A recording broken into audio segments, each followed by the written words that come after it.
Greetings, citizens of the world. This is an important message from Anonymous about how your governments are handling the growing coronavirus pandemic. Just over 100 years ago, in the midst of World War I, the world experienced a pandemic that killed tens of millions of people.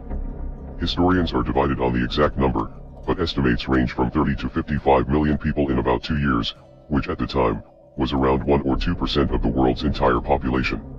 27% of the world's population was infected at some point during the outbreak. This great virus came to be known as the Spanish flu because that is where it was thought to have originated.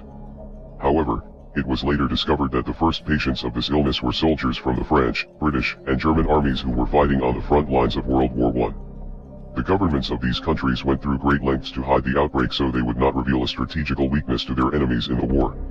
Spain, on the other hand, was a neutral territory in the war, so there was not as much of a motivation for that government to hide the outbreak, so Spain ended up being the first place where the cases were accurately reported.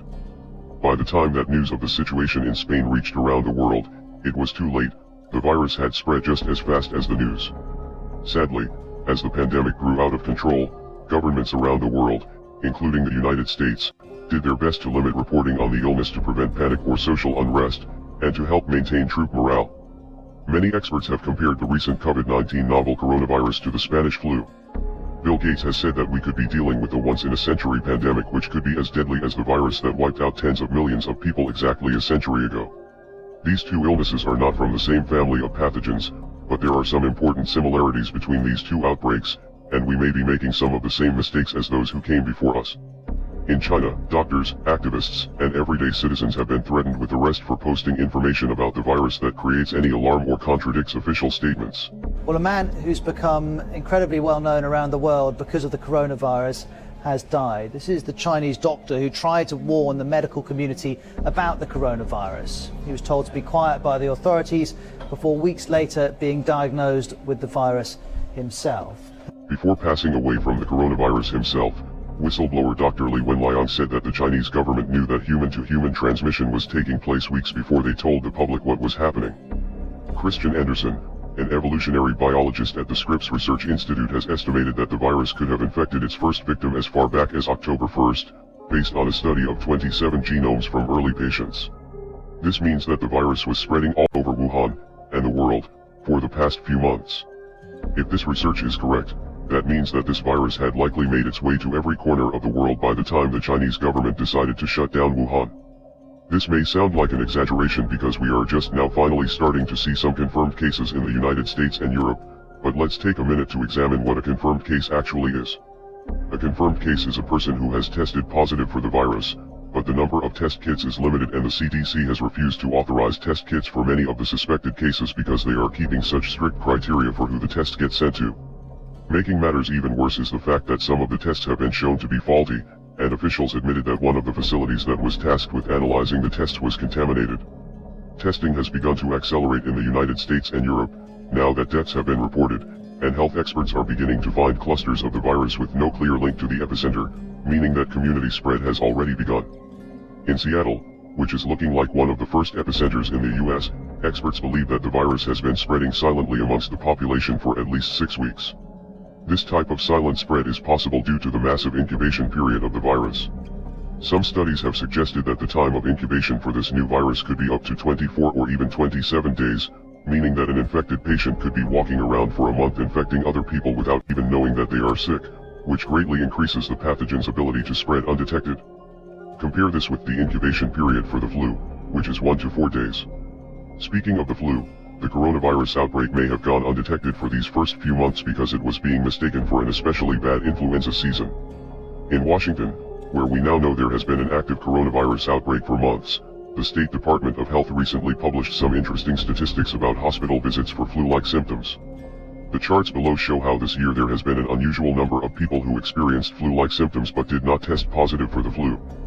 Figure 9 shows the percentage of people who tested positive for influenza, while Figure 10 shows the percentage of influenza-like illness, ELI, cases where there was a negative result on the flu test.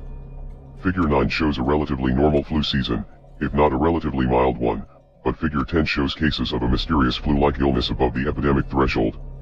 As this is unfolding, the governments in China, Iran, and Italy, some of the areas worst hit by the outbreak, are telling their citizens that the situation is under control and that the virus isn't something that they should worry about. In Iran, people are becoming less confident with these claims, as multiple members of the government have now become sick with the illness.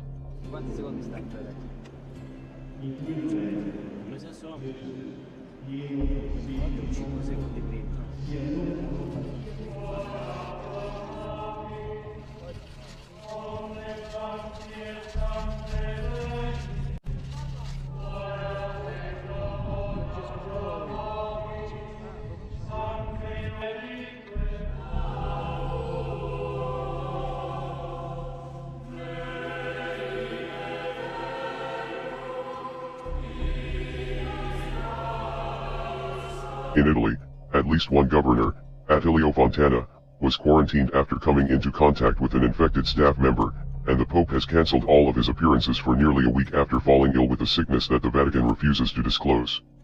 The governments of Japan and South Korea appear to be somewhat more honest with their citizens in this matter, and seem to be testing more thoroughly. United States President Donald Trump has claimed that the country is in great shape for the coming pandemic, but has provided American citizens with very little of substance during his recent press conferences on the subject, aside from assurances that everything is going to be just fine.